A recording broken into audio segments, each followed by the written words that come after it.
There is a photograph taken in 1956 of an empty grave.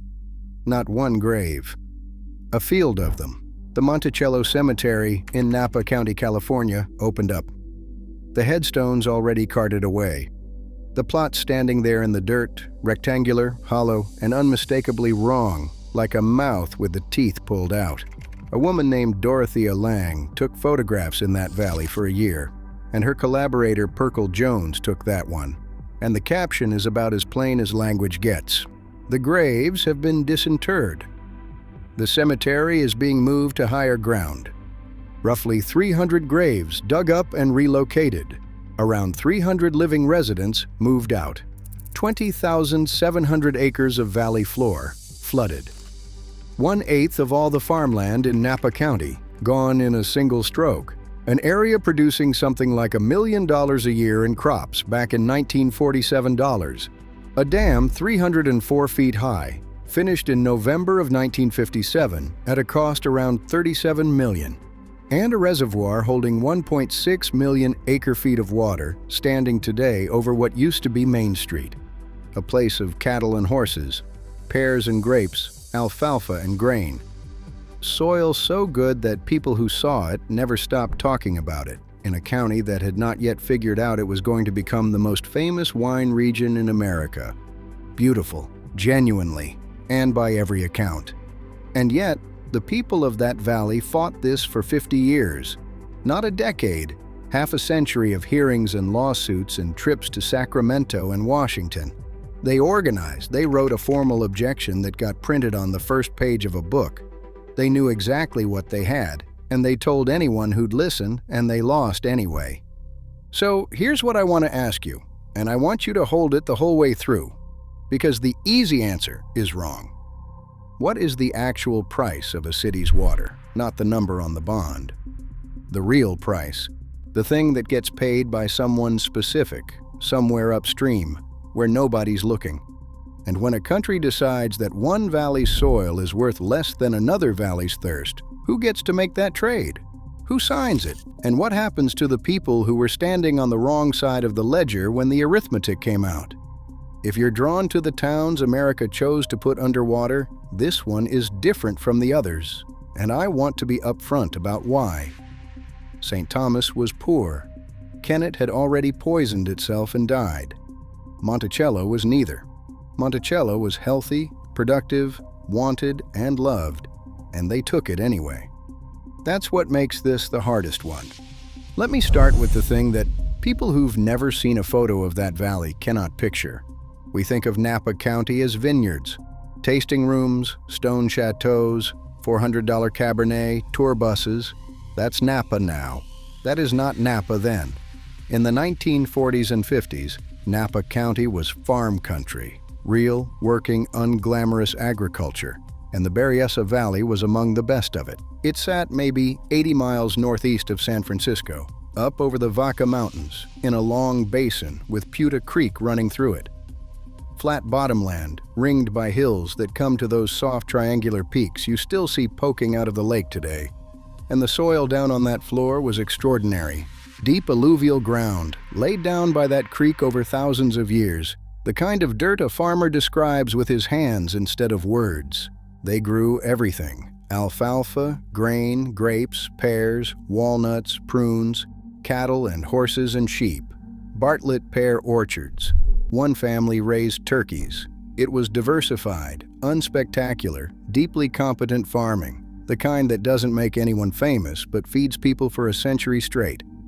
And that's the phrase that keeps coming back in every account of this place, so I'll use it too.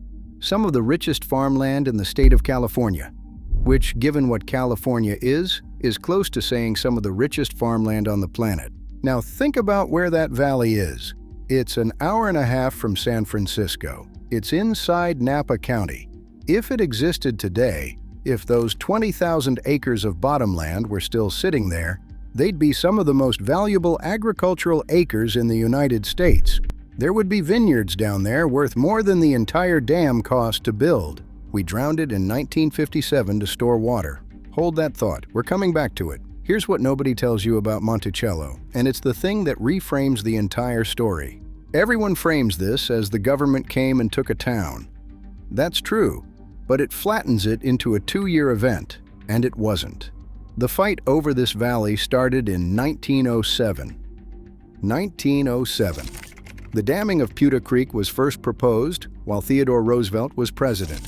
And for the next 5 decades, through 2 world wars, the Depression, the whole transformation of California from a frontier state into an empire, the people in that valley fought it, generation after generation. A man could be born in Monticello, hear his father argue about the dam, raise his own children arguing about the dam, and be in his 50s when the bulldozers finally came. 50 years of "they're going to flood us" and 50 years of it not happening. Imagine what that does to a community. You can't fully believe it. You plant orchards anyway. Pear trees take years to bear, and people kept planting them. You build. You bury your parents in the cemetery, because the dam has always been coming and it has never come. And then one day, the machinery is actually in the valley, and it turns out the thing you'd stopped being able to believe was true the entire time. That's the part that gets skipped. This wasn't a shock. It was a 50-year siege, and they held it off for 2 generations before it fell. But the valley wasn't empty before the farmers either, and I'm not going to skip past that. The Berryessa Valley was Patwin country, the southern Winton, with settlements along Puta Creek going back thousands of years. They managed that landscape deliberately, including with controlled burns to maintain the grasslands, which is a big part of why the valley floor was such good ground when Europeans arrived. When people call that soil natural richness, they're partly describing the results of very long-term human stewardship. And there's a detail I love here from a woman named Alice Delwich, who grew up in Monticello and whose father raised turkeys. Decades later, talking about what got lost, she pointed out something that almost nobody brings up: the great big Indian mounds that were in that valley, and the artifacts her father found and gave to a museum in Sacramento. She and her sister rode horses to the 2-room schoolhouse and held rodeos at recess, and around them were mounds that had been there before any of it. All of that's under the lake, too. Archaeological survey work along the shoreline in the 1970s turned up prehistoric material, so we know it's down there. A whole indigenous landscape drowned on top of a farming landscape. Same ground, 3 layers of loss. The name of the lake, by the way, comes from 2 brothers, Jose Jesus and Sisto Berryessa, who got a Mexican land grant of around 36,000 acres in 1843. They built a 90-foot adobe and ran cattle and horses, and then lost it all, piece by piece, selling off land to cover debts, including gambling debts, until in 1860, the last parcel went at auction for $1,653. The lake is named after a family that lost the valley, too. 1653 for the last of 36,000 acres. That's the kind of detail that doesn't lead anywhere. It just sits there. Monticello was founded 6 years later, in 1866. So what was the town actually like? Small, smaller than the legend. By the 1950s, Monticello had a hotel, a general store, a restaurant, 2 gas pumps, a post office that had been running since 1867, and a cemetery. Around 300 people, most of them ranchers and farmers, and this is the detail that tells you everything. Many of them related to each other. That's a specific kind of place. Not a boom town. Not strangers thrown together by a mineral strike. 100 years of the same families intermarrying, farming next to each other, burying each other in the same ground. There were rodeos. There were bars where people gathered. There was a 2-room schoolhouse where kids rode horses to class. Picture a summer evening down there. The heat coming off the valley floor the way it does in interior California, dry and enormous. And then that particular relief around 7 o'clock when the air off the creek starts moving. Cut alfalfa. If you've never smelled a hayfield after mowing on a hot day, it's sweet and green and slightly dusty, one of the best smells there is. Pear orchards in rows, somebody's dog, the store closing up. 2 gas pumps on the highway, State Route 128, which ran right through the middle of it. If you'd driven through Monticello in 1950, on your way from Napa to somewhere else, you would have thought, nice little valley. and you would not have thought about it again. That's the thing about places like this. They don't announce themselves. They're just working quietly for 100 years until somebody upstream needs something. Now, here's the part that never sat right with me, and I want to be careful because it's a procedural detail, and procedural details sound boring right up until you understand what they mean. The Monticello Dam was not authorized by Congress. It was authorized by the Secretary of the Interior. On November 11, 1948, Secretary Julius Krug signed the documents that sealed the valley's fate. Congress came in afterward to fund it. The project ran to something like $47 million all in, depending on how you count the associated works. But the authorization, the actual decision that this valley would cease to exist, was made by executive signature. And how did that become legally possible? Because the water was declared to be needed for national defense purposes. That's the hinge. Solano County downstream was growing, and it had military installations. Travis Air Force Base, the Mare Island Shipyard, the whole apparatus of a Cold War state that was terrified and expanding and hungry for water. Frame it as defense, and it clears the legal bar for a federal reclamation project, and suddenly, you do not need the long, exposed public fight in Congress that a farming valley might actually win. 50 years those people held off the dam through the political process, and then the process changed shape on them. I'm not going to claim there was some cartoon conspiracy. The water demand was real. Solano County genuinely needed water, and the Solano Project genuinely delivered it, irrigating close to 100,000 acres downstream. But I want you to see the maneuver clearly, because it's the whole story in miniature. When a small community is winning a fair fight, the fight stops being fair. Not through corruption, through paperwork, through finding the door that doesn't require you to walk past them. That's how valleys die in the 20th century, not with villains. With a signature on November 11, 1948, by a man who had almost certainly never stood in a pear orchard in Berryessa. And the Monticello Community Club, 300 farmers in a valley nobody had heard of, put their objection in writing. It got printed on the first page of a book of photographs about the flooding, and it deserves to be read as what it is, the last formal statement of a town about its own death. They objected because the project would destroy their homes, their land, their businesses, and their means of making a living. And they argued it wouldn't just destroy the Berryessa Valley, it would weaken the whole of Napa County. Read that last clause again, because they were right. They were making an economic argument, not a sentimental one. That gutting 1/8 of a county's farmland is not a local tragedy, it's a structural wound. Napa County fought this hard, in Sacramento and in Washington. The county government was on their side. This wasn't 300 stubborn people against the world. This was a county fighting for its agricultural base and losing to a neighboring county that had more people and better arguments about national defense. Napa got the headache. Solano got the water. That's the deal, and it was understood as that deal at the time. Groundbreaking came in 1953 with the governor in attendance. Excavation and a diversion tunnel through 1954. First concrete August 9, 1955. By then it was just a countdown. I want to slow down here because this is where Monticello becomes unique among America's drowned towns. And it's the reason I wanted to make this one.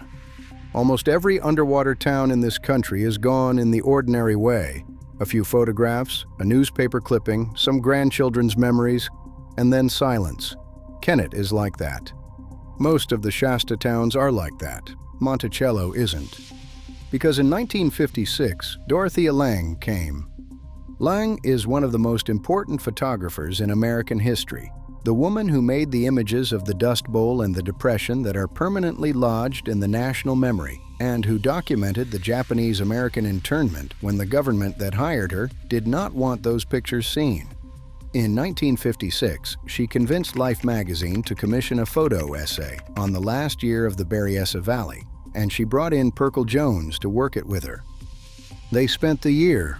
They photographed the harvest.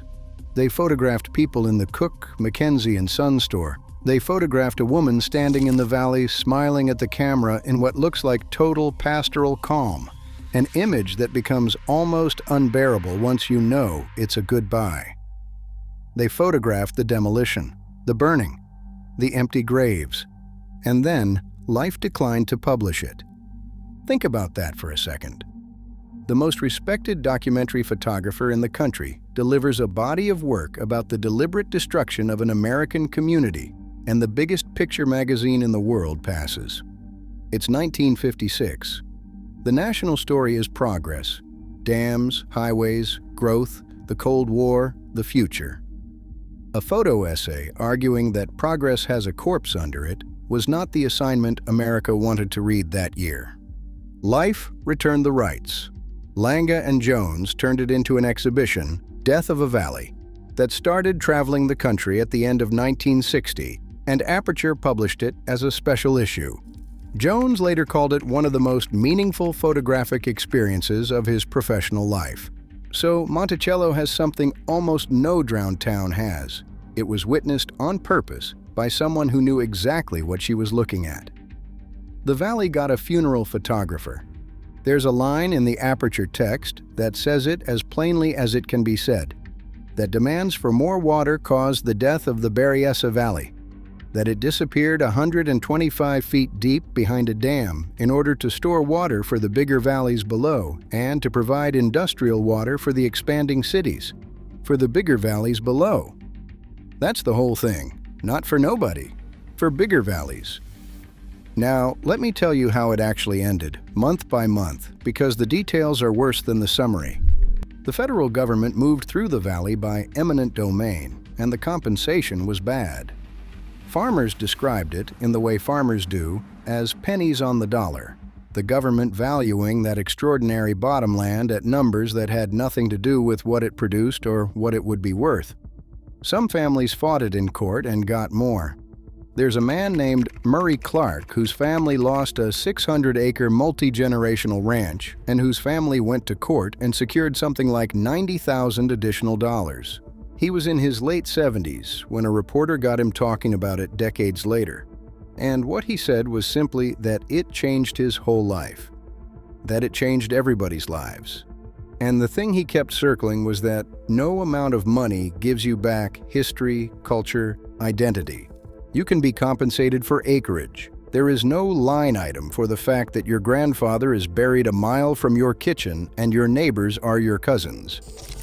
Most of the town's people moved out in the summer of 1956, but the farmers stayed through the September harvest. I need you to appreciate what that means. They knew the valley was finished. The demolition crews were already working, and they stayed anyway to bring in one final crop off ground that was going to be underwater. Pears and grain and alfalfa harvested in the fall of 1956 from a valley with a death sentence, hauled out and sold and eaten by people who never knew where it came from. That's the most quietly devastating fact in this entire story. The last harvest went out. Somebody ate the last pears from Berryessa Valley in the winter of 1956 and thought nothing of it at all. Then they burned it. That's the part people don't expect. They didn't just abandon Monticello to the water the way Kennett was abandoned. Buildings left standing to be swallowed. They erased it first. Houses and barns were put to the torch. The Cook, Mackenzie, and Son store was demolished. The orchards were cut down. Every tree. The crops were uprooted. The valley floor was scoured.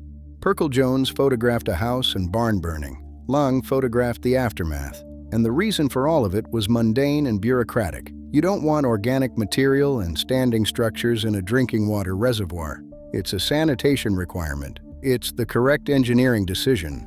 It also means that the valley was killed twice. Once by fire, and then again by water. And the graves, around 300 of them, exhumed and moved up to Spanish Flat, a bluff above the valley. There's a testimony from a woman named Joanne Hinkson Beebe, whose father took a job helping move the graveyard because he thought it'd be good extra money, and then found out he'd have to get cholera shots to do the work and decided no amount of money was worth it.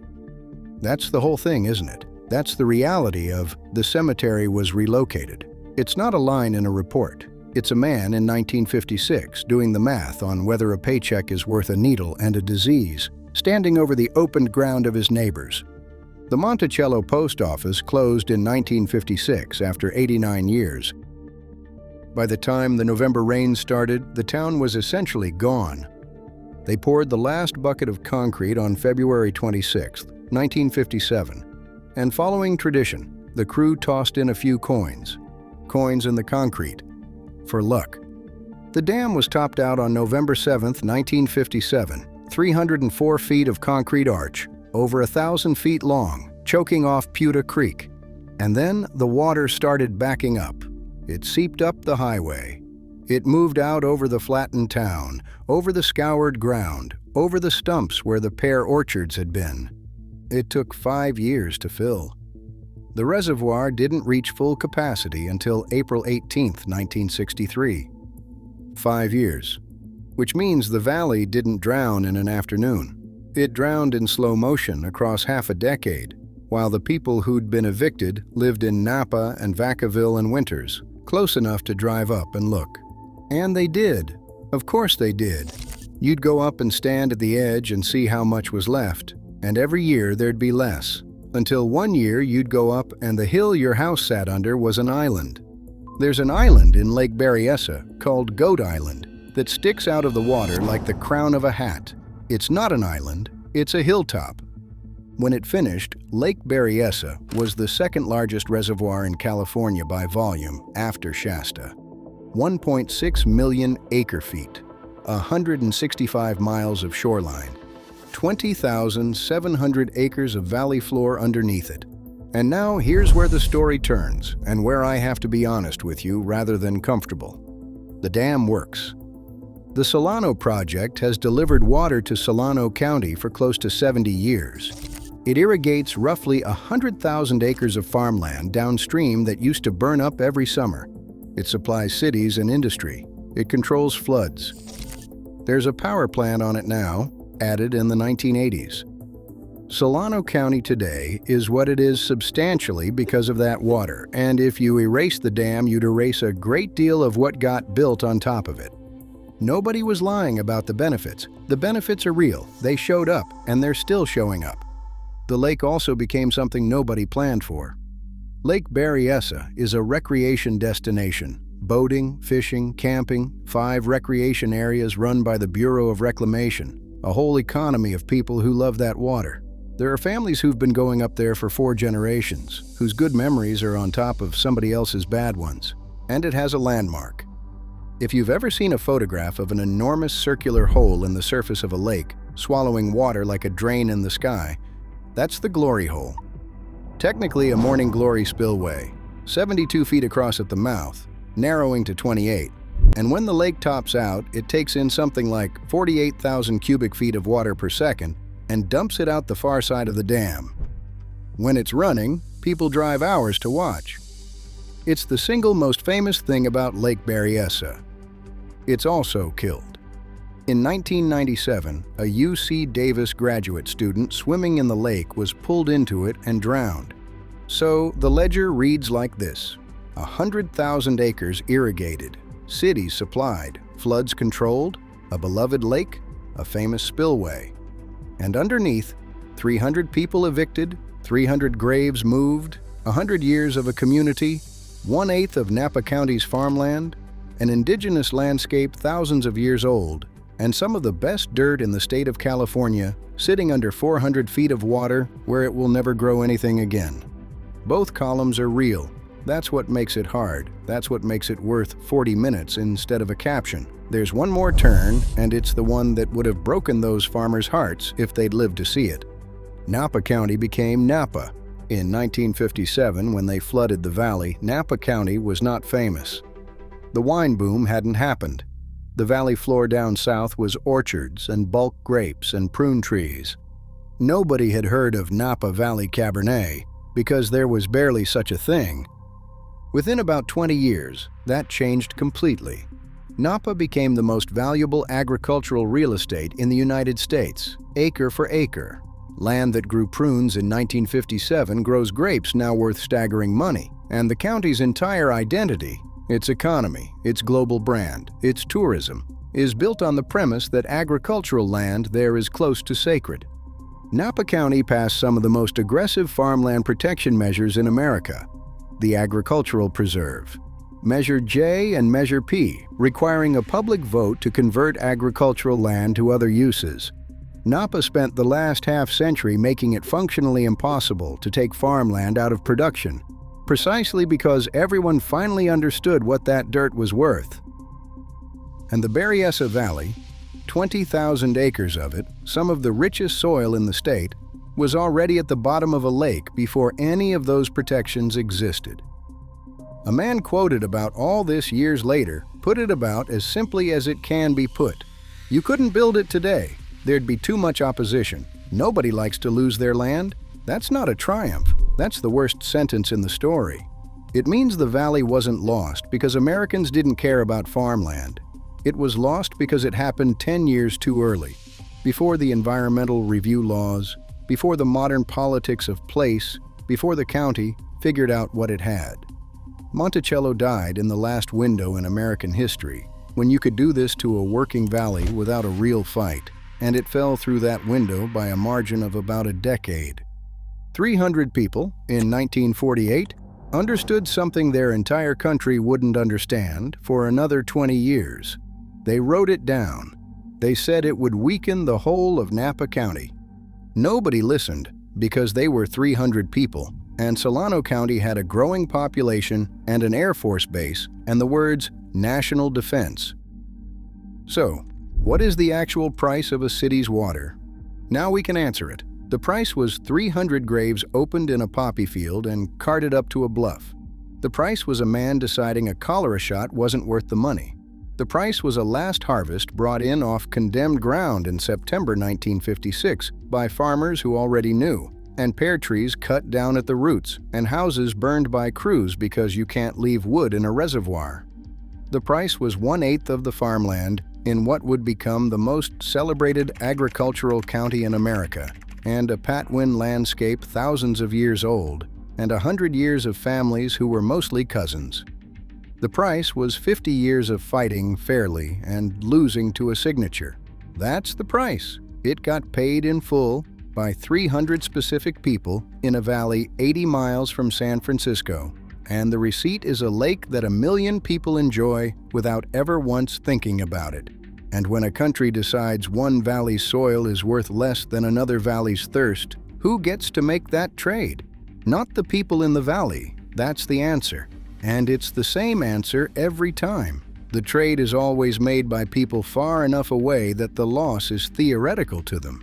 It was made by a Secretary of the Interior with a pen in Washington in 1948, and the argument that made it legal wasn't even about water. It was about defense. But here's the difference with Monticello, and it's the only consolation in this whole story, so I'll take it.